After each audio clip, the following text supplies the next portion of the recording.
ठीक, इस पॉपुलेशन को गवर्न करने वाली हो ये गवर्नमेंट, यानी कि इस जनता के ऊपर शासन। तो आज हम आपके समझते हैं कि स्टेट यानी कि राज्य हम आपके कहते कैसे हैं। ठीक है, तो पॉलिटिकल साइंस के आपके एक थिंकर थे गार्नर। ठीक है, हर विषय के जैसे विद्वान होते हैं ना आपके, जैसे फिजिक्स के न्यूटन, आइंस्टीन, वैसे पॉलिटिकल साइंस के एक इंटेलेक्चुअल एक थिंकर थे कौन, गार्नर। ये गार्नर कहते हैं कि राज्य एक ऐसी संस्था होती है जिसमें चार विशेषताएं पाई जाती हो। State is a institute having four feature. कौन सी आपकी चार विशेषताएं? सबसे पहले आपके एक डिफाइंड एरिया हो, एक निश्चित भूभाग। अब स्ट्रक्चर आपके कोई भी हो, हर स्ट्रक्चर का कोई ना कोई एरिया जरूर होगा, कैसा भी देश का नक्शा हो एरिया होगा उसका। ठीक है, ये जो आपके एरिया है, इस एरिया के अंदर रहती हो आपके क्या, कोई ना कोई पॉपुलेशन। दूसरा फीचर, ठीक, इस पॉपुलेशन को गवर्न करने वाली हो ये गवर्नमेंट, यानी कि इस जनता के ऊपर शासन करने वाली हो क्या, एक सरकार। तीसरा फीचर, और ये जो आपकी सरकार है, ये सरकार अपने हर डिसीजन को लेने में आपके क्या हो, सॉवरन हो, यानी कि सॉवरनिटी इसके पास हो। तो सॉवरनिटी का मतलब फ्रीडम ऑफ डिसीजन मेकिंग, यानी कि ये सरकार अपने हर डिसीजन को क्या कर सके, ले सके, चाहे वो डिसीजन आपके देश के अंदर हो, चाहे वो डिसीजन देश के बाहर हो। ठीक है, तो आपकी एक ऐसी संस्था जिसमें आपकी ये चार विशेषताएं पाई जाएं, गार्नर के अकॉर्डिंग ये संस्था क्या होगी, स्टेट, राज्य। ठीक है, अब हम एक एग्जांपल से आपके समझते हैं कि कौन सी संस्था आपके राज्य होती है और कौन सी संस्था आपके राज्य नहीं होती। ठीक, तो समझना सबसे पहले पहला एग्जांपल, इंडिया। क्या इंडिया एक स्टेट है? अगर इंडिया के अंदर ये चारों फीचर्स हैं तो इंडिया एक स्टेट होगा। तो इंडिया के पास डिफाइंड एरिया है, कितना एरिया? 3287,263 स्क्वायर किलोमीटर, यानी कि निश्चित भूभाग है। पॉपुलेशन इसकी कोई कमी नहीं है, 140-45 करोड़ होगी लगभग। ठीक, इसके बाद आपकी सरकार, ये भी है यहाँ। ठीक है, अब ये जो आपकी नरेंद्र मोदी सरकार है, ये देश के अंदर कोई भी डिसीजन ले सकती है, बिल्कुल ले सकती है। देश के बाहर कोई भी डिसीजन ले सकती है, बिल्कुल ले सकती है। इसका मतलब आपके क्या हुआ, according to theory India is a state. तो सिद्धांत के अनुसार भारत क्या है, एक राज्य। ठीक है, तो हमने यहां देखा कि अकॉर्डिंग टू थ्योरी आपके ये चारों जो विशेषताएं हैं, थ्योरी के जो आपके ये चार पॉइंट्स किसके अंदर मिल रहे हैं, इंडिया के अंदर। तो हम इंडिया को क्या कहेंगे, अकॉर्डिंग टू थ्योरी स्टेट। ठीक है, अब आगे आते हैं इससे। अब इससे आगे हम आपके देखते क्या है, अब यहां क्वेश्चन ये बनता है कि अगर हम आपके इंडिया को स्टेट अगर बोलते हैं, तो हमें तो आज तक ये बताया गया था भारत में यूपी, एमपी, हरियाणा, राजस्थान, बिहार, झारखंड ये स्टेट है। तो फिर ये क्या होता है, यूपी, एमपी अगर ये स्टेट है तो इंडिया स्टेट नहीं हो सकता। ठीक, और अगर इंडिया स्टेट है तो फिर ये स्टेट नहीं हो सकते। तो हम देख लें क्या थ्योरी के अकॉर्डिंग ये चारों पॉइंट्स हैं इनमें, अगर है तो स्टेट है और नहीं है तो नहीं है। ठीक, तो यूपी, एमपी, हरियाणा इन सबके पास डिफाइंड एरिया है, बिल्कुल है। इन सबके पास पॉपुलेशन, ये भी है। इन सबके पास अपनी गवर्नमेंट, ये भी है। क्या इनकी गवर्नमेंट अपने राज्य में आपकी सारे निर्णय ले सकती है? क्या दिल्ली सरकार ये कह सकती है कि यूपी बिहार के बच्चे दिल्ली पढ़ने नहीं आएंगे? भारत सरकार कह सकती है कि अब अफ्रीका के बच्चे हम इंडिया नहीं आने देंगे? क्या दिल्ली सरकार कह सकती है? नहीं कह सकती, क्योंकि यहाँ दो राज्यों के बीच संबंध खराब हो जाएंगे, सेंट्रल गवर्नमेंट कानून बनने नहीं देगी। इसका मतलब आपके ये हुआ कि यहाँ डिसीजन ले तो सकती है ये सरकार, लेकिन लिमिटेड, हर डिसीजन नहीं ले सकती। ठीक, और राज्य के बाहर तो ये कोई डिसीजन ले ही नहीं सकते। तो according to theory UP, MP, Haryana is not state, ये राज्य नहीं है। ठीक, तो फिर ये है क्या, राज्य नहीं है? तो क्या कहेंगे फिर हम? तो basically UP, MP, Haryana theory के अकॉर्डिंग ये होते हैं प्रोविंस, प्रांत। प्रोविंस का मतलब होता है an region having autonomous government and limited autonomy, यानी कि यहां आपके क्या है, एक ऐसा क्षेत्र जहां सरकार भी होगी लेकिन उस सरकार के पास सीमित स्वायत्तता होगी, यानी कि उस सरकार के पास एब्सोल्यूट डिसीजन लेने की पावर नहीं होगी। जैसे कि भारत सरकार के पास है, वैसे इनके पास सारे निर्णय लेने की शक्ति नहीं होती। ठीक, तो अब यहां याद रखना, तो हम यहां आपके देखते क्या है, इंडिया, और दूसरा आपने देखा क्या, यूपी, एमपी, हरियाणा, जितने भी आप स्टेट देखते हो। तो थ्योरी के according, according to theory India क्या है, according to theory India is a state. ठीक, और अकॉर्डिंग टू थ्योरी ये सब क्या है, अकॉर्डिंग टू थ्योरी ये सब है आपके क्या, प्रोविंस, यानी कि प्रांत। आप हिस्ट्री में पढ़ते हो ना, British provinces in India, Bharat में ब्रिटिश प्रांत। तो ब्रिटिश प्रोविंसेज इन इंडिया का मतलब क्या था, सरकार तो ब्रिटेन के टाइम में भी भारत के अंदर थी, 1919-1935 में सरकार आ चुकी थी, लेकिन इन सरकारों के पास ऑटोनॉमी नहीं थी, लिमिटेड ऑटोनॉमी थी इनके पास। तो प्रोविंस का मतलब आपके स्टेट के अंदर एक ऐसा रीजन, स्टेट के अंदर, स्टेट यानी कि राज्य के अंदर एक ऐसा रीजन, एक ऐसा रीजन जिसे लिमिटेड ऑटोनॉमी प्राप्त हो, सीमित स्वायत्तता, लिमिटेड ऑटोनॉमी, स्वायत्तता प्राप्त हो। तो सही तरीके से तो हम बोलेंगे भारत के अंदर इंडिया इज ए स्टेट, और इंडिया के अंदर 28 प्रोविंस हैं। ठीक है, थ्योरी तो ये कहती है। अब आते हैं हम आगे। ठीक है, अब हुआ आपके ये कि जब हमारा कॉन्स्टिट्यूशन आपके फ्रेम किया गया, हमारा जब कॉन्स्टिट्यूशन बनाया गया, तो according to constitution, according to constitution हमारे कॉन्स्टिट्यूशन में प्रोविंस को रीनेम कर दिया गया स्टेट से। प्रोविंस को आपके रीनेम करके क्या बना दिया गया, स्टेट। और जब हम प्रोविंस को रीनेम करके स्टेट में कन्वर्ट कर दिया, तो अब हम यहां क्या है, इंडिया को स्टेट नहीं बोलेंगे कॉन्स्टिट्यूशन में, इससे ओवरलैपिंग हो जाएगी, स्टेट वर्ड के अलग अलग अर्थ निकलने लगेंगे। तो हमने जब अपना कॉन्स्टिट्यूशन फ्रेम किया तो हमने प्रोविंस को रीनेम कर दिया किसमें, स्टेट में। ये प्रोविंस का रीनेम वर्जन है आपके स्टेट। ठीक, तो अकॉर्डिंग टू कॉन्स्टिट्यूशन इंडिया को हमने आपके फिर डिस्क्राइब किया अकॉर्डिंग टू कॉन्स्टिट्यूशन। तो संविधान के अनुसार अब इंडिया स्टेट नहीं है, अब इंडिया बन जाएगा यूनियन ऑफ स्टेट, राज्यों का संघ, राज्यों का संघ। तो अब यहां याद रखना, दो पार्ट आपके आते हैं क्वेश्चन से। क्वेश्चन अगर सिंपल नहीं आया कि इंडिया इज ए, तो इसमें कुछ पूछे नहीं है, तो इसका मतलब स्टेट। अब क्वेश्चन आया अगर according to constitution India is, तो अब आंसर यूनियन ऑफ स्टेट्स। ठीक है, तो सरल भाषा में आपके यूपी, एमपी, हरियाणा क्या है, ये province, but according to constitution ये क्या है, स्टेट। ठीक है, थ्योरी के अकॉर्डिंग ये है और कॉन्स्टिट्यूशन के अकॉर्डिंग ये है। तो ये है आपके राज्य। तो क्लियर हुआ प्रोविंस किसे कहते हैं, अपने प्रोविंस को हम स्टेट क्यों कहते हैं और इंडिया को यूनियन ऑफ स्टेट क्यों कहते हैं।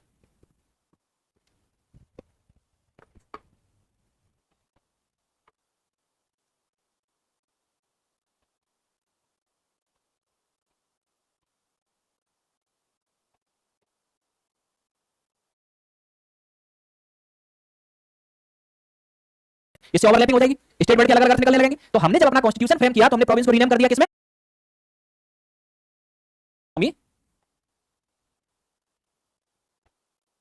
स्वायत्तता प्राप्त हो।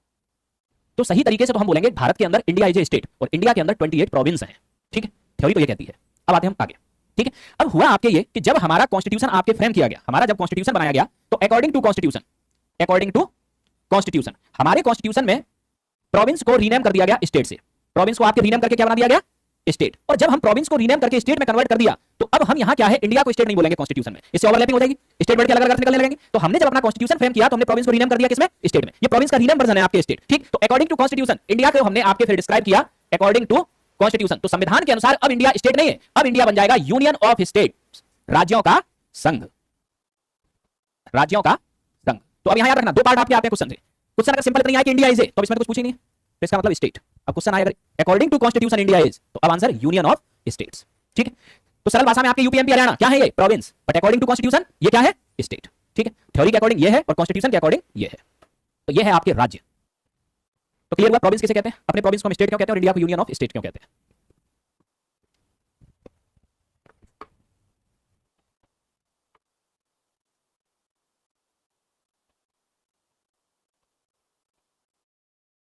कि गवर्नमेंट हम किसे कहते हैं। ठीक है, तो किसे कहते हैं? सरकार।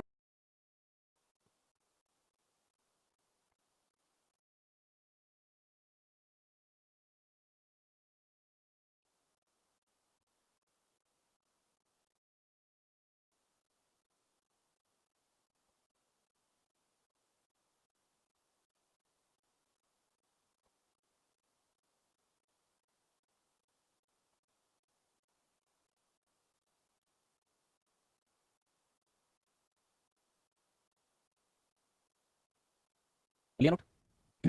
तो नेक्स्ट हम आपके समझते हैं कि गवर्नमेंट यानी कि सरकार हम कहते किसे हैं। ठीक है, तो गवर्नमेंट यानी कि सरकार एक ऐसी संस्था जो आपकी जनता या लोगों के या नागरिकों के विकास व कल्याण के लिए उसके ऊपर शासन करती हो। तो गवर्नमेंट आपके है क्या? An institute govern people for their development and welfare. ठीक है, तो अगर हम गवर्नमेंट की बात करें तो गवर्नमेंट आपके है एक संस्था। ठीक है, इसका काम क्या है? शासन करना। शासन का उद्देश्य क्या है? लोगों का विकास व कल्याण। तो गवर्नमेंट एक ऐसा इंस्टीट्यूट है आपके जो करता क्या है? जो लोगों के ऊपर शासन यानी कि गवर्न करता है। क्यों? उनके डेवलपमेंट एंड वेलफेयर के लिए। ठीक है, अब हम डेवलपमेंट एंड वेलफेयर या विकास एवं कल्याण की बात करें तो ये जो डेवलपमेंट एंड वेलफेयर ये जो वर्ड है ये सुनने में जितना इजी है ये करने में उतना इजी नहीं है। पूरे वर्ल्ड में ऐसा कोई देश नहीं है जिस देश की सरकार ने अपने सारे सिटीजन का डेवलपमेंट एंड वेलफेयर कर दिया हो। क्यों? क्योंकि अगर किसी देश में development and welfare extreme level पे पहुंच जाएगा तो उस देश के अंदर जितनी भी समस्याएं वो सबका समाधान हो जाएगा। और ऐसा कोई देश नहीं है जहां समस्याएं ना हो, चाहे वो यूएसए क्यों ना हो। इसका मतलब डेवलपमेंट एंड वेलफेयर क्या है? ये तो एक रिलेटिव कांसेप्ट है। यूएसए के लोग ये कहते हैं कि इंडिया से ज्यादा ही तो कर दिया है। कौन सा एक्सट्रीम लेवल पे कर दिया है? ठीक, पाकिस्तान के ये कहते हैं आपने तो इंडिया से भी कम किया है। तो इसका मतलब क्या है? डेवलपमेंट एंड वेलफेयर की कोई एक्सट्रीम लिमिट नहीं है, ये तो एक रिलेटिव कांसेप्ट है कि हम दूसरे से तुलना करके बोल देते हैं देखो शहर में पानी मिलता है हमारे में भी नहीं मिल रहा। यही करते हैं ना डेवलपमेंट एंड वेलफेयर में कंपैरिजन। तो डेवलपमेंट एंड वेलफेयर आपके करना ठीक ये इतना आसान शब्द नहीं है। तो यहां याद रखना कि किसी भी देश में सिटीजन के डेवलपमेंट एंड वेलफेयर को करने के लिए आपके ठीक ना तो एक व्यक्ति कर सकता और ना ही कोई एक इंस्टीट्यूट कर सकता। तो डेवलपमेंट एंड वेलफेयर करने के लिए तीन इंस्टीट्यूट एक साथ किसी देश में वर्क करते हैं और इन तीनों ही इंस्टीट्यूट को कंबाइंडली आपके कहते हैं क्या? गवर्नमेंट। यानी कि आपके तीन संस्थाएं आपके डेवलपमेंट एंड वेलफेयर के लिए एक साथ कार्य करती हैं और इन तीनों ही संस्थाओं को सामूहिक रूप से यानी कि कलेक्टिवली हम आपके किस नाम से जानते हैं? गवर्नमेंट यानी कि सरकार। ठीक, तो सरकार का अगर हम कंपोजिशन देखें तो इसमें तीन इंस्टीट्यूट कौन से? Legislative, executive, judiciary. तो लेजिस्लेटिव यानी विधायिका, एग्जीक्यूटिव यानी कार्यपालिका, जुडिशरी यानी न्यायपालिका। अब यहां अगर हम आपके तीनों का वर्क देखें तो लेजिस्लेटिव यानी विधायिका, लेजिस्लेटिव का आपके काम होता है टू मेक द लॉ यानी कि डेवलपमेंट एंड वेलफेयर के लिए क्या करना? कानून बनाना। ठीक, डेवलपमेंट एंड वेलफेयर के लिए क्या करना? पॉलिसीज बनाना, नीतियां बनाना, ये किसका काम है? लेजिस्लेटिव का। ठीक है, दूसरा आपके एग्जीक्यूटिव, एग्जीक्यूटिव का आपके काम होता है क्या? टू एग्जीक्यूट द लॉ यानी कि जो प्लान, जो पॉलिसी, जो एक्ट आपके किसने बनाई है? लेजिस्लेटिव ने, उनको क्या करना? इंप्लीमेंट करना। ये किसका वर्क है? आपके एग्जीक्यूटिव। क्योंकि कोई भी प्लान सक्सेस कब होगा? जब उसे एग्जीक्यूट किया जाए। अगर एग्जीक्यूट ही नहीं किया गया तो फिर कहने का क्या फायदा? ठीक, इसके बाद आपकी जुडिशरी, जुडिशरी का काम होता है टू प्रोटेक्ट द लॉ यानी कि कानूनों का आपके संरक्षण। यानी कि जो एक्ट आपके लेजिस्लेटिव या विधायिका ने बनाए हैं उनको ये देखना कि वो एक्ट आपके उसी फॉर्म में लागू हो रहे हैं जिस फॉर्म में लागू करने हैं। ऐसा तो नहीं है कोई और फॉर्म में लागू हो रहे हो। ठीक, वो एक्ट का वायलेशन तो नहीं हो रहा कहीं। ठीक है, तो आपके लॉ का प्रोटेक्शन करना किसका काम होगा? जुडिशरी। जब ये तीन इंस्टीट्यूट किसी देश में बेहतर ढंग से काम करें तब हम कहेंगे कि उस देश में जो सरकार है वो आपके बेहतर ढंग से काम कर रही है। ठीक है, अगर इन तीनों में से एक भी संस्था का काम बिगड़ा तो बाकी की दो संस्थाओं का काम खुद ही बिगड़ जाएगा। कैसे? जैसे कि फॉर एग्जांपल हम बात करें लेजिस्लेटिव की, लेजिस्लेटिव का काम क्या है? एक्ट बनाना, प्लान बनाना, पॉलिसी बनाना। अब मान लो कि किसी देश में लेजिस्लेटिव अच्छे से काम नहीं कर रही। अगर लेजिस्लेटिव अच्छे से काम नहीं कर रही तो दो कंडीशन होगी, या तो एक्ट बनेगा ही नहीं या फिर खराब एक्ट बनेगा। अगर एक्ट बना ही नहीं है तो उसमें एग्जीक्यूट क्या होगा? कुछ नहीं। और अगर खराब एक्ट बनाए तो खराब एक्ट का एग्जीक्यूशन भी खराब ही होगा, तो उसे एग्जीक्यूट करने का कोई फायदा नहीं होगा। अब आगे देखते हैं जुडिशरी। जुडिशरी का काम क्या है? आपके लॉ को प्रोटेक्ट करना। जब कानून बना ही नहीं है तो प्रोटेक्ट कैसे करेगी जुडिशरी? प्रोटेक्ट एक्ट आपके उसी फॉर्म में लागू हो रहे हैं जिस फॉर्म में लागू करने। ऐसा तो नहीं है कोई और फॉर्म में लागू हो रहे हो। ठीक, वो एक्ट का वायलेशन तो नहीं हो रहा कहीं। ठीक है, तो आपके लॉ का प्रोटेक्शन करना किसका काम होगा? जुडिशरी। जब ये तीन इंस्टीट्यूट किसी देश में बेहतर ढंग से काम करें तब हम कहेंगे कि उस देश में जो सरकार है वो आपके बेहतर ढंग से काम कर रही है। ठीक है, अगर इन तीनों में से एक भी संस्था का काम बिगड़ा तो बाकी की दो संस्थाओं का काम खुद ही बिगड़ जाएगा। कैसे? जैसे कि फॉर एग्जांपल हम बात करें लेजिस्लेटिव की, लेजिस्लेटिव का काम क्या है? एक्ट बनाना, प्लान बनाना, पॉलिसी बनाना। अब मान लो कि किसी देश में लेजिस्लेटिव अच्छे से काम नहीं कर रही। अगर लेजिस्लेटिव अच्छे से काम नहीं कर रही तो दो कंडीशन होगी, या तो एक्ट बनेगा ही नहीं या फिर खराब एक्ट बनेगा। अगर एक्ट बना ही नहीं है तो उसमें एग्जीक्यूट क्या होगा? कुछ नहीं। और अगर खराब एक्ट बनाए तो खराब एक्ट का एग्जीक्यूशन भी खराबी होगा तो उसे एग्जीक्यूट करने का कोई फायदा नहीं होगा। अब आगे देखते हैं जुडिशरी। जुडिशरी का काम क्या है? आपकी लॉ को प्रोटेक्ट करना। जब कानून बना ही नहीं है तो प्रोटेक्ट कैसे करेगी जुडिशरी? प्रोटेक्ट करने के लिए पहले लॉ तो हो, और अगर खराब एक्ट बनाए तो उसकी प्रोटेक्शन का कोई फायदा नहीं है। इसका मतलब हमने क्या देखा? अगर लेजिस्लेटिव अपना वर्क बेहतर ढंग से नहीं करती तो एग्जीक्यूटिव और जुडिशरी दोनों का वर्क खत्म। ठीक, अब दूसरा पिलर देखें एग्जीक्यूटिव। अगर एग्जीक्यूटिव अपना वर्क बेहतर ढंग से ना करे तो अगर एग्जीक्यूटिव अपना वर्क बेहतर ढंग से ना करे तो ये बना ले कितने भी अच्छे एक्ट, वो एग्जीक्यूटिव नहीं होंगे तो अच्छे एक्ट का भी कोई फायदा नहीं होगा। ठीक, अब दूसरा देखें, अगर एग्जीक्यूटिव अपना वर्क बेहतर ढंग से ना करे तो फिर ये जो आपकी जुडिशरी है, ठीक, ये जुडिशरी आपको प्रोटेक्ट कैसे करेगी? किसी व्यक्ति ने अगर एक्ट तोड़ दिया तो पुलिस ही तो लेके जाएगी उसे कोर्ट, जज थोड़ी उसके पीछे भागेगा। अगर पुलिस ही अपना काम बेहतर ढंग से ना करे, उसे अगर कोर्ट में आपके प्रोड्यूस ना कर पाए तो फिर जुडिशरी सजा किसको देगी? किसी को नहीं। ठीक, तो इसका मतलब अगर एग्जीक्यूटिव अपना काम बेहतर ढंग से ना करे तो यहाँ क्या है? जुडिशरी का काम खुद ही खराब। ठीक, इसी तरीके से हम देखें अगर किसी देश में जुडिशरी बेहतर ढंग से कार्य ना करे तो क्या होगा? अगर जुडिशरी बेहतर ढंग से काम ना करे तो फिर जो लेजिस्लेटिव की मर्जी होगी वो एक्ट बनाएंगे, अब तो कोई रोकने वाली नहीं है। एक्ट को चेक कौन करता है? जुडिशरी। ये कॉन्स्टिट्यूशन के अकॉर्डिंग सही है या नहीं है, ये कुछ भी एक्ट बनाएंगे। ठीक, और जुडिशरी ना हो तो ये कुछ भी लागू करेंगे, इन्हें भी कोई रोकने वाला नहीं है। ठीक, और फिर आप लोगों को पता चल जाए कि आज से देश में न्यायिक व्यवस्था खत्म, किसी को भी मारो कोई खतरा नहीं है। ठीक, तो जैसे आपकी लड़ाई हुई है सब पे तलवार लेकर निकल पड़ोगे, क्या इनको निपटाओ, कल से दोबारा से ना शुरू हो जाए जुडिशरी। तो इसका मतलब क्या हुआ? पूरे देश में आपके लॉ एंड ऑर्डर डिस्टर्ब हो जाएगा। यानी कि जुडिशरी अगर अपना वर्क बेहतर ढंग से ना करे तो इन दोनों का काम खराब। ठीक, तो कुल मिला के बात यह है कि अगर किसी देश में डेवलपमेंट एंड वेलफेयर सच में करना है तो उस देश के अंदर इन तीनों ही पिलर्स का एक साथ बेहतर ढंग से कार्य करना जरूरी है। अगर इन तीनों में से किसी भी एक पिलर का काम बिगड़ा तो दो पिलर का काम खुद ही बिगड़ जाएगा और पूरी की पूरी व्यवस्था डगमगा जाएगी। ठीक, मीडिया भी लाएंगे, पहले इन तीनों को समझ लें। ठीक है, अभी तो तीनों में बैलेंस नहीं बन रहा, मीडिया लाके और बैलेंस बिगड़ जाएगा। तो अब यहां हम जैसे कि फॉर एग्जांपल देखें, बात करते हैं इंडिया की। ठीक, क्या भारत के अंदर ये तीनों पिलर्स बेहतर ढंग से काम कर रहे हैं? एक एक करके आते हैं। सबसे पहले लेजिस्लेटिव। क्या लेजिस्लेटिव भारत के अंदर ढंग से काम कर रही है? सेंट्रल में लेजिस्लेटिव क्या है? पार्लियामेंट, संसद, और राज्यों के अंदर स्टेट लेजिस्लेचर, राज्य विधानमंडल या राज्य विधायिका। ठीक है, लेजिस्लेटिव का काम क्या है? कानून बनाना। लेजिस्लेटिव यानी कि पार्लियामेंट, और राज्यों के अंदर जो राज्य विधानमंडल होता है आपके वो। तो पार्लियामेंट के अंदर कानून बनाता कौन है? एमपी, मेंबर ऑफ पार्लियामेंट, और राज्यों के अंदर बनाते हैं MLA, member of legislative assembly. ठीक है, यह है हमारे यहाँ का सिस्टम। अब नेक्स्ट आगे समझते हैं। इस देश में अगर आपको डॉक्टर बनना है तो एलिजिबिलिटी क्या है? एमबीबीएस, बीएएमएस, बीएचएमएस कुछ तो करना ही पड़ेगा ना। ठीक, इंजीनियर बनना है तो बीटेक, बी, एडवोकेट बनना है तो एलएलबी। ठीक है, इवन आपको चपरासी भी बनना है इस देश में तो 10th पास तो चाहिए ना। लेकिन अब आपको बनना है मेंबर ऑफ पार्लियामेंट, क्या एलिजिबिलिटी है? कुछ नहीं। सिटीजन ऑफ इंडिया तो सभी भारत में जन्म लिया है तो वो हो ही जाएगी समय के साथ 25 साल। ठीक, एक साल और तैयारी कर लो 25 साल हो जाती है। तो इसका मतलब आपके क्या हुआ? यहाँ हर छोटी से छोटी जॉब के लिए आपकी एक बेसिक एलिजिबिलिटी होती है। ठीक, मेंबर ऑफ पार्लियामेंट बनने की कोई एलिजिबिलिटी नहीं है। ठीक है, जब आप डॉक्टर से इलाज कराने जाते हो ना, पहले देखते हो एमबीबीएस है क्या, एमडी है क्या, एमडी स्पेशलाइज्ड है या नहीं है, उसकी 3-4 डिग्रियां चेक करते हो, तब आप उसको फीस देते हो जाके। और यहाँ तो आपने पूरा देश दे दिया उनके हाथों में बिना कुछ चेक किए। ठीक, तो यहाँ आपकी स्वाभाविक सी बात है कि आप एक ऐसे डॉक्टर से इलाज कराना पसंद करते हो जो एमबीबीएस ना हो। तो फिर एक ऐसे नेता से कैसे आप देश की पॉलिसी बनवा सकते हो जिसकी पॉलिसी का कोई अनुभव ही नहीं है? तो यहाँ पहली कमी। ठीक है, कि भारत में आपके नेताओं की आपके कोई भी क्या नहीं है, एजुकेशनल क्वालिफिकेशन नहीं है। ठीक है, अगर आप इंजीनियर नहीं हो तो कोई सॉफ्टवेयर कंपनी आपको जॉब भी नहीं देगी। जॉब के लिए आपकी मिनिमम इंजीनियरिंग होना जरूरी है। ठीक, तो यहाँ आपकी पहली कमी तो ये हुआ। अब दूसरी समझना, मान लो कि अब आप आईएएस बन गए, तो आईएएस का रिजल्ट आती है आपको सीधा कलेक्टर बना देते हैं क्या? पहले तो 36 महीने की ट्रेनिंग होती है एलबीएस और फील्ड ट्रेनिंग, उसके बाद बनाते हैं आपको एसडीएम, फिर एडीएम, और फिर कहीं 3 साल बाद और कलेक्टर। आईएएस क्वालीफाई करने से लेके कलेक्टर बनने तक 6 साल का गैप रहता है। 6 साल आपको ट्रेनिंग दी जाती है। ठीक है, इवन कोई भी छोटी से छोटी जॉब में भी अगर आप क्वालीफाई होते हो तो ट्रेनिंग तो होती है उसकी 2-3 महीने की, प्रोविजन पीरियड तो चलता है, वो तो चलता है। अब आपका आपके इलेक्शन का रिजल्ट आया आज 24 मई को हुआ इलेक्शन का रिजल्ट पास। 24 मई को कलेक्टर ने सर्टिफिकेट दिया कि आप मेंबर ऑफ पार्लियामेंट बन गए। अगली ट्रेन से आपके दिल्ली निकलेंगे सारे सांसद और 26 मई को बनाएंगे कानून। यानी कि एलिजिबिलिटी तो थी नहीं, ट्रेनिंग भी नहीं है। तो ये दूसरी कमी कि अगर ट्रेनिंग भी दी जाती आपके तब भी कुछ समस्याओं का समाधान हो सकता था, वो भी नहीं। ठीक है, तो अब यहाँ आपकी दूसरी कमी हुई। तो यहाँ कुल मिला के आपकी बात क्या हुई? कमी आप खुद देखते चल रहे हो कि कमी क्या है। तो क्या हम सच में ऐसे मेंबर ऑफ पार्लियामेंट से उम्मीद कर सकते हैं कि बेहतर कानून बनाएंगे? बेहतर कानून तो वही बनाएगा ना जिसे उस चीज की समझ होगी। जब तक समझ ही नहीं है तब तक आप कानून बना कैसे सकते हो? या फिर एक चीज लागू हो तो पब्लिक पॉलिसी का एक डिप्लोमा ही लागू कर दो। एमएलए और एमपी बनने के लिए, पब्लिक रिप्रेजेंटेटिव बनने के लिए आपको 1 साल का पब्लिक पॉलिसी का डिप्लोमा तो करना ही पड़ेगा अगर जाना है। तो उससे पहले आपकी एंट्री नहीं होगी, क्योंकि हर चीज के लिए कोई ना कोई सर्टिफिकेट जरूरी है ना। तो इसके लिए कुछ तो हो जरूरी, बेसिक अंडरस्टैंडिंग तो हो कि आपकी पब्लिक पॉलिसी हम कहते कैसे हैं। अब इसके बारे में और आगे आते हैं, सिर्फ यहीं तक नहीं। इससे आगे एक और गंभीर समस्या आपकी यह है कि एलिजिबिलिटी तो आपकी फिक्स है ही नहीं, ट्रेनिंग की कोई व्यवस्था है नहीं। इससे भी अच्छी बात आपकी यह है कि इनका जो बिहेवियर है उस पर भी कोई क्वेश्चन मार्क नहीं लगता। भारत के अंदर जितने भी मेंबर ऑफ पार्लियामेंट है उसमें से आधे से ज्यादा मेंबर ऑफ पार्लियामेंट वो होते हैं जिनपे हत्या, अपहरण, बलात्कार, बूथ कैप्चरिंग, ये वो एक्सटॉर्शन, तमाम प्रकार के केस लगे होते हैं। यानी ये केस एलिजिबिलिटी होता है इनकी, जिसमें जितना ज्यादा केस उसका उतना ज्यादा पावरफुल बैकअप। ठीक, तो अब यहाँ होता क्या है कि जब आपकी टिकट देती है ना पार्टी, तो ये नहीं देखती कि आपकी किसका सिस्टम सही है, कौन एलिजिबल है कौन नहीं है। पार्टी देखती है आपके किसके पीछे आपके फॉर्च्यूनर कितनी आ सकती है, राइफल किस पे कितनी है, और जरूरत पड़े तो बूथ कैप्चरिंग के लिए लड़के कितने इकट्ठे कर लेगा। ये होती है एलिजिबिलिटी। तो ऐसे लोगों को आप कहां भेज रहे हो? पार्लियामेंट। ये वो लोग हैं जिनके हाथ में तो आप अपने बच्चों का भी भविष्य नहीं दोगे और इनके हाथ में पूरा देश छोड़ देते हैं। तो फिर देश का वही होगा। अब उसमें उन लोगों की गलती कहां है? गलती किसकी है? हमारी, आपकी। हम जब वोट देने जाते हैं सबसे पहले देखते हैं हमारी जाति का कौन सा, जैसे हमें विवाह करना है उससे। अरे वोट देने जा रहे हो बैलेट बॉक्स में आपको क्या देखना है? एलिजिबल कौन है? हम क्या देखते हैं कि जाति का कौन है। तो बस उसी हिसाब का सिस्टम होगा फिर। ठीक, जाति का नहीं मिल रहा गलती से धर्मी ढूंढ ले, हमारे धर्म का मिल जाए कोई। ये होता है Indian voting behaviour. Voting behaviour ये नहीं है कि डेवलपमेंट कौन कर सकता है, किसकी खुद की एलिजिबिलिटी क्या है। फिर उसमें समस्या क्या है? उसमें भी आपकी ये समस्या है कि जो अच्छे लोग हैं वो आपके इलेक्शन में खड़े नहीं होते। फिर आप ढूंढते हो उसमें कम बेईमान कौन है। बेईमान तो सारे ही है, फिर कम बेईमान का विकल्प आता है फिर पास में। तो फिर कम करप्ट कौन है, फिर उसे हम चांस देंगे। पंजाब में क्या हुआ? यही तो हुआ। पंजाब में सबको देख लिया, तो अब की बार केजरीवाल, इन्हें भी देख लेते हैं। होना वही है, यूनिवर्सल लॉ, पावर में करप्ट, एब्सोल्यूट पावर में एब्सोल्यूट करप्ट। सत्ता भ्रष्ट करती है और परम सत्ता परम भ्रष्ट करती है। ठीक, तो ये तो संभव है ही नहीं कि आप चेयर पे बैठे और आप करप्ट ना हो। तो यहाँ बस अंतर इतना है, लेस करप्ट और मोर करप्ट। तो ये जनता के हाथ में विकल्प आपके रह जाता है। ठीक, अब नेक्स्ट हम देखें आगे। तो कुल मिला के जब आपके पार्लियामेंट में ऐसी सिचुएशन होगी तो हम यहाँ उम्मीद कैसे कर सकते हैं कि बहुत बेहतर कानून पार्लियामेंट से बनके आएंगे। सच्चाई तो यह है कि पार्लियामेंट में जब आपके कोई बिल पहुंचता है कानून बनने के लिए, तो आधे से अधिक सांसदों को तो उस बिल का अर्थ ही नहीं पता होता कि ये कानून बन किस पे रहा है। वो तो सिर्फ इसलिए वोटिंग कर देते हैं उस पर क्योंकि आपके पार्टी हाईकमान का ऑर्डर है। जैसे कि आपके न्यू एग्रीकल्चर आपके एक्ट आया। अब न्यू एग्रीकल्चर एक्ट आया तो उसमें कितने सांसदों ने उस एक्ट को पढ़ा था? पढ़ी कितने ने? उन्होंने तो बस पार्टी हाईकमान का ऑर्डर फॉलो किया, कांग्रेस ने कहा नहीं करना है, नहीं करना है, देश विरोधी है, किसान विरोधी है, ये विरोधी है, वो विरोधी है, बैकआउट कर दिया और दंगे और करा दिया बाहर। ठीक, तो भारत के अंदर कोई भी एक्ट बनता है तो यहाँ विरोधी पार्टी सीधा सीधा आपके अपोजिशन में होती है तो क्या करती है? उसे बनने से रोकती है। उसमें लागत लाभ विश्लेषण नहीं होता। पार्लियामेंट का मतलब होता है constructive discussion on any bill. किसी भी बिल पे कैसी बहस होनी चाहिए? सृजनात्मक बहस। लेकिन वो कब होगी? जब उसके बारे में नॉलेज तो हो। हालांकि ग्रुप डिस्कशन की मना नहीं है पार्लियामेंट में, लेकिन ग्रुप डिस्कशन होगा कब? पहले नॉलेज तो आपको, ग्रुप डिस्कशन करोगे किस पे? तो नॉलेज नहीं है तो आप क्या करोगे? कानून बनने में बैरियर पैदा करोगे। अब पार्लियामेंट के अंदर आपके होता क्या है फिर?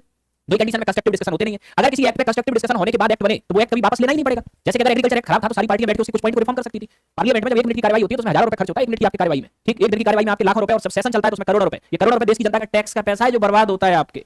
ठीक, तो ऐसे लोग आपके, ये वो लोग हैं जो अपना एक भी पैसा बर्बाद ना करें लेकिन देश की जनता का करोड़ों रुपए बर्बाद हो रहा है सिर्फ इनके अनइथिकल या अनरेस्पॉन्सिबल बिहेवियर की वजह से। ठीक है, तो पहली तो कमी आती है आपके पार्लियामेंट की ये। ठीक, तो यहां रिफॉर्म की संभावनाएं बनती हैं, बिल्कुल बनती है। ठीक है, आप एलिजिबिलिटी डिसाइड करो। अगर आपके कोई पब्लिक रिप्रेजेंटेटिव बन रहा है तो उसे पब्लिक पॉलिसी में कम से कम एक्सपर्ट तो होना चाहिए। अब वो जमाना नहीं है जब हमने आपके एजुकेशनल क्वालिफिकेशन 1947 के बाद जब नहीं रखी थी तो उस समय की कंडीशन दूसरी थी, क्योंकि अगर उस समय हम एजुकेशनल क्वालिफिकेशन रख देते तो पढ़े लिखे लोग बहुत ज्यादा, लेकिन आज तो हर व्यक्ति ग्रेजुएट है। अब एजुकेशनल क्वालिफिकेशन रखने में क्या प्रॉब्लम है? आप दूसरी एजुकेशनल क्वालिफिकेशन लगाओ, ग्रेजुएशन लगाओ या 12th पास लगाओ, कोई भी लगाओ, लगभग आपके हर व्यक्ति ग्रेजुएट है वर्तमान में। ठीक, कोई पब्लिक पॉलिसी का डिप्लोमा भी लगा सकते हो या कुछ एक एक्सपर्टीज नॉलेज जो इन्हें पार्लियामेंट में बैठने में क्या करे, मदद करे। यहां रिफॉर्म हो सकता है। ट्रेनिंग, फिर तो कोई एमपी बनेगा ही नहीं। एग्जाम ले लो तो सब फेल ही नहीं हो जाएंगे फिर। और क्या, एक वेब सीरीज नहीं देखी थी आपने 10वीं देखी थी? सॉल्यूशन तो जनता को निकालना है। जनता चाहे तो कभी भी, याद रखना, सरकार जनता के लिए, यानी कि जनता सरकार के लिए नहीं है, सरकार जनता के लिए। जिस दिन पब्लिक चाहे उस दिन बदल सकती है सिस्टम, जनता चाहेगी नहीं, बस ये बात है।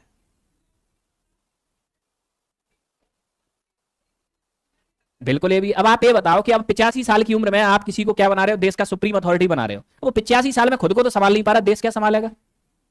कम से कम सुप्रीम अथॉरिटी बनाते टाइम ये तो देख लो कि जो खुद अपने पैरों पे खड़ा हो सके। ठीक, जिसमें खुद को संभालने की क्षमता हो। तो एक आपके ये भी होना चाहिए। अब इससे होता क्या है कि जब तक जिंदा है तब तक पद पे रहना है, तो दूसरे लोगों को और नहीं मिल पाता टाइम। पार्टियों के अंदर आपके ऐसे भी आपके मेंबर होते हैं जिन्हें पूरी जिंदगी लग जाती है पार्टी की सेवा करते करते, उन्हें पार्षद का भी टिकट नहीं मिलता। जो काबिज है वो सदियों तक आपके बने रहते हैं, एमपी एमएलए सारी सिस्टम पे। ठीक है, तो ये आपके पहली कमी आपने क्या देखी? लेजिस्लेटिव की। अब दूसरा समझना, तो यहां आपके पहले तो इस रिफॉर्म की जरूरत है। ठीक, इसके बाद में आते हैं हम एग्जीक्यूटिव। अब इस एग्जीक्यूटिव को समझना, एग्जीक्यूटिव देश में आपके दो प्रकार की होती है। पहला टेम्परेरी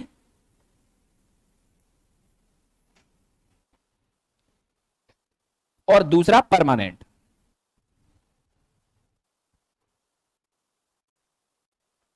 टेम्परेरी एग्जीक्यूटिव आपके इंडिया में कौन होते हैं? मिनिस्टर। और permanent executive civil servant, IAS IPS. इतना ही याद रखो अभी।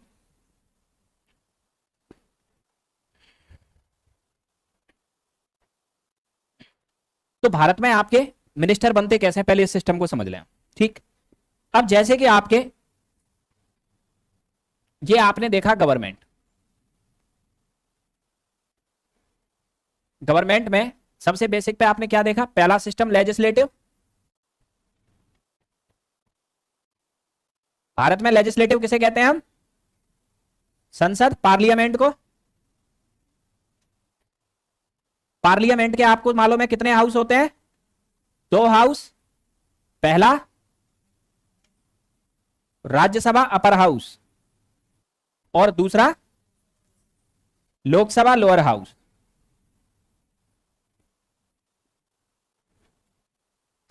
एग्जीक्यूटिव को फिर हमने 2 पार्टों में डिवाइड किया। पहली एग्जीक्यूटिव टेम्परेरी और दूसरी परमानेंट।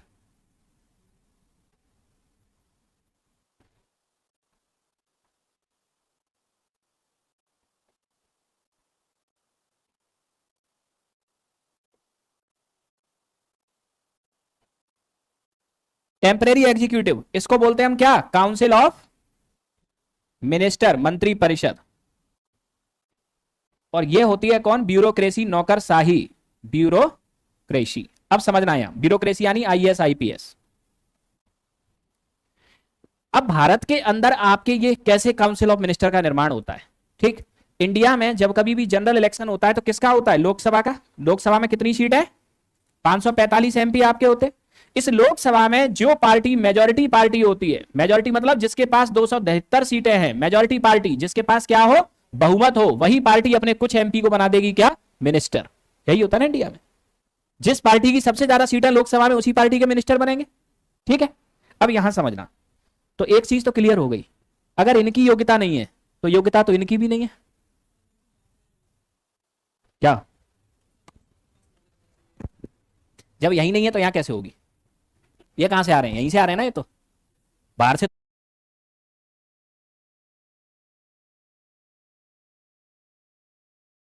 बेसिक पे आपने क्या देखा, पहला system legislative, Rajya Sabha upper house, पहली एग्जीक्यूटिव टेम्परेरी,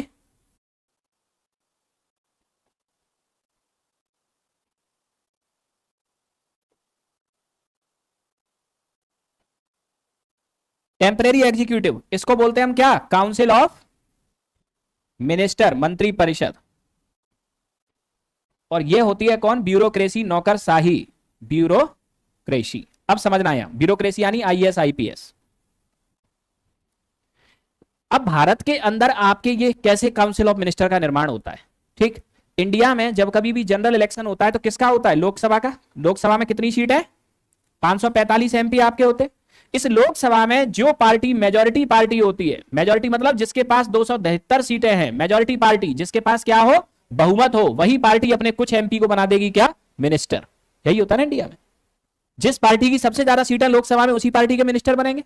ठीक है, अब यहां समझना, तो एक चीज तो क्लियर हो गई, अगर इनकी योग्यता नहीं है तो योग्यता तो इनकी भी नहीं है क्या, जब यही नहीं है तो यहां कैसे होगी, ये कहां से आ रहे हैं, यहीं से आ रहे हैं ना, ये तो बाहर से तो नॉलेज डाल नहीं दोगे उनमें, आते हैं ना। तो ये भी तो ये एमपी हैं सारे, जितने भी मिनिस्टर हैं सब कौन है, एमपी। और जब भारत में एमपी की एलिजिबिलिटी नहीं है तो मिनिस्टर की कैसे हो सकती है। ठीक, तो अब यहां आपकी समस्या क्या आती है। ठीक है, समस्या आपके ये आती है अब यहां, जैसे कि आपके कोई एक्स वाई जेड आपके कोई मिनिस्टर बना, मिनिस्टर बनना तो आसान है, आप पार्टी के आप मेंबर हो तो बनी जाओगे, पावरफुल लीडर हो। ठीक है, अब मिनिस्टर बने, आपके पास नहीं है कोई बैकग्राउंड, कोई एजुकेशनल बैकग्राउंड नहीं है, और आपको बना दिया minister, science and technological department ministry, विज्ञान एवं प्रौद्योगिकी विकास मंत्रालय। अब चलाओ मिनिस्ट्री, कैसे चलाओगे। डेमोक्रेसी में पावर किसको दी गई है शासन चलाने की, इलेक्टेड रिप्रेजेंटेटिव। और अब चला कौन रहा है, ब्यूरोक्रेसी। तो ये गलत है ना, डेमोक्रेसी में आपने शासन करने की शक्ति किनको दी है, इनको, और ये है अनपढ़ या इन्हें नहीं है नॉलेज। तो अब ये पूछेंगे आईएएस से, कलेक्टर साहब इधर आओ। ठीक, कई मिनिस्टर तो ऐसे हैं, आप यकीन मानना, कुछ समय पहले एक 26 जनवरी का आपके स्पीच देना था, एक मध्य प्रदेश की महिला बाल विकास मंत्री। ठीक, तो महिला बाल विकास मंत्री थी आपके मध्य प्रदेश की, अभी भी है प्रेजेंट कैबिनेट में भी, उन्हें आपके स्पीच दे दिया गया कि आपको 26 जनवरी का स्पीच देना है। 2-3 उन्होंने लाइन पढ़ी और बोल दिया अब आगे का भाषण कलेक्टर साहब पढ़ेंगे। मिनिस्टर, कैबिनेट मिनिस्टर, यूट्यूब पे डाला होगा आप, डाल देखो, women and women development minister Madhya Pradesh Imarti Devi Republic day speech, पूरा यूट्यूब पे क्लिप पड़ी हुई है आपके। तो यहां आपके अब कुल मिला के उन्हें महिलाओं का विकास करना है, तो कैसे करेंगी, उन्हें तो वो स्पीच ही पढ़ना नहीं आ रहा, वो खुद का ही विकास कर ले पहले। खुद का विकास तो खैर बहुत किया है, तो मिनिस्टर अपना विकास में कोई कमी नहीं छोड़ते, सिस्टम पूरा फैला होता है उनका, एक बार मिनिस्ट्री आ जाए हाथ में तो कुल मिला के आपके बात यह है कि फिर यहां होता क्या है कि जब इनकी ही एलिजिबिलिटी नहीं तो इनकी कहां से होगी। ठीक, तो फिर यहां आपके ये मंत्रालय संभाल रहे हैं, और ऐसा मंत्रालय जिसके बारे में कुछ अता पता नहीं है। तो अब यहां 2 कंडीशन होती है, पूरी की पूरी पावर चली गई ब्यूरोक्रेसी पे, फिर ब्यूरोक्रेसी जैसे चाहेगा वैसे करवाएगा। ठीक, या फिर अब आपके यहां से करप्शन का चैनल शुरू होगा, पता तो इन्हें कुछ है ही नहीं, पता नहीं है तो फिर अब करप्शन का सिस्टम शुरू होगा। तो ये भी मंत्री भी बोलेंगे ब्यूरोक्रेसी से, टेंडर उसे दो जो ज्यादा पैसे दे रहा हो। अब टेंडर पे पैसे लेना शुरू होता है, क्योंकि हर गवर्नमेंट टेंडर जाता ही जाता है हर मिनिस्ट्री का, तो यहां से फिर करप्शन का एक चैनल बनता है। और जब ये नहीं छोड़ रहे तो ये क्यों छोड़ेंगे, फिर ये भी फंसते हैं उस चैनल में। तो अब यहां आपके आते हैं, तो कुल मिला के सबसे पहले तो आपकी ये बात हुई कि अगर मेंबर ऑफ पार्लियामेंट की एलिजिबिलिटी नहीं है तो उसका भुगतान सिर्फ कानून बनाने में ही नहीं करना, कानून को लागू करने में भी करना है। अभी तो यहां भी भुगतान होगा अभी, ये दूसरा ड्रॉबैक। ठीक, फिर आते हैं हम किस पे, परमानेंट ब्यूरोक्रेसी पे। और एक बार आपके परमानेंट ब्यूरोक्रेसी को पता चला, ये अनपढ़ नहीं है तो पढ़ के गया है, इसे तो पता है सिस्टम कैसे मंत्री जी को चलाना है। ठीक, तो ये तो पूजा सिंगल टाइप के होते हैं, ये लोग गलती से फंस जाए तो फंस जाए, नहीं तो इनके पास तो पूरा बैकअप लगा हुआ है। ठीक है, पूजा सिंगल का नाम तो सुना ही होगा आप लोगों ने। ठीक है, ये तो वो हैं जो 31 मार्च के बाद आए थे, ये लग नहीं पाए कहीं सेटलमेंट में, जो इससे पहले आए होंगे वो सेटलमेंट में लग चुके होंगे। कैश जब पकड़ा जाता है ना किसी आईएएस के यहाँ, ये वो होता है जो 2 4 6 दिन में ही आया है। आईएएस रखते कहाँ है अपने पास कैश, वो तो सिस्टम में जा चुका होता है। ठीक, अब इसके बाद में तो नेक्स्ट यहां समझना, अब परमानेंट की बात करें। अब परमानेंट ब्यूरोक्रेसी में भी सिस्टम आपके गड़बड़ है। यहाँ हम आईएएस की तैयारी करते हैं, एथिक्स पढ़ते हैं, बहुत सारी आदर्श बातें सुनते हैं, ठीक है, सारी बातें बिल्कुल आइडियल बातें सुनते हैं तैयारी के टाइम पे, ठीक है। अब जैसे ही बनते हैं हम आपके आईएएस, आईएएस का मतलब रिजल्ट आउट होता है। अब यहां से आपके सारे एथिक्स गायब होना शुरू होते हैं। ठीक, कैसे होते हैं? जैसे ही आप आईएएस बने तुरंत आपके करोलबाग और मुखर्जी नगर की बड़ी कोचिंगों ने ऑफर दिया, अपना फोटो दे जाओ 2 लाख रुपए देंगे। तो आपने वो फोटो 2 लाख मिल रहे हैं, 2 4 कोचिंगों में दे दिए तो 7 8 लाख रुपए हो गए। ठीक है, अब आपने वो फोटो दे तो दिया, उन कोचिंगों से आपका कोई वास्ता ही नहीं था दूर दूर तक, लेकिन आप अपना फोटो दे आए और उन्होंने छाप दिया वो इस साल 10 टॉपर हमारे यहाँ से। कई कोचिंगें तो छापती हैं रिजल्ट है 600 500 हमारे यहाँ से, ऐसा कैसे संभव है? 600 में से 500 आपके यहाँ से हो गए पूरे। कई कोचिंगों में देखा होगा आपने, करोलबाग की कई कोचिंगों में। ठीक, अब 500 एक ही कोचिंग से, बाकी के सब ऐसी चल रही पूरे हिंदुस्तान में, और एक व्यक्ति का आपके फोटो 18 कोचिंग में।